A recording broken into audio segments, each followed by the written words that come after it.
మనము ఏకగ్రీవం అనే పదాన్ని కూడా తరచూ వాడుతుంటాం. ప్రత్యేకంగా సభలలో లేదా నిర్ణయాల గురించి మాట్లాడేటప్పుడు. కానీ ఈ పదం అసలు ఎలా ఏర్పడిందో చూద్దాం.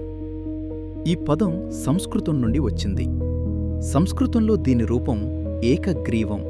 ఇది రెండు పదాల కలయిక. ఏక అంటే ఒకటి, ఒక్కటే. గ్రీవ అంటే మెడ లేదా కంఠము.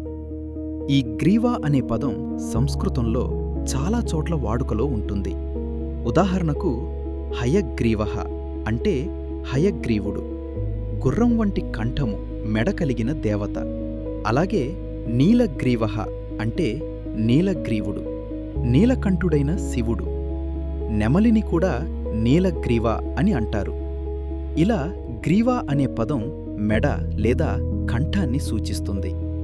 ఇప్పుడు ఏక ప్లస్ గ్రీవ అంటే అందరూ ఏకకంఠముగా ఉన్నట్లు. రూపకంగా చూస్తే అందరి అభిప్రాయం ఒకటే అయినట్టు. అందరూ ఒకే నిర్ణయాన్ని అంగీకరించినప్పుడు దానిని ఏకగ్రీవంగా ఆమోదించారు అంటారు. ఎవరూ విరుద్ధంగా మాట్లాడకుండా అందరూ ఒకే అభిప్రాయానికి వచ్చిన స్థితి, అదే ఏకగ్రీవం. మరొక ఆసక్తికరమైన విషయంతో మళ్ళీ కలుద్దాం. ఇది ఏకదంత. మీరు ఇంకా ఏకదంత ఛానల్ను సబ్స్క్రైబ్ చేయకపోతే ఇప్పుడే సబ్స్క్రైబ్ చేయండి. అలాగే ఏకదంత వెబ్సైట్లో రిజిస్టర్ చేసుకుని సంస్కృతము నేర్చుకోండి. జయతు సంస్కృతం, జయతు భారతం.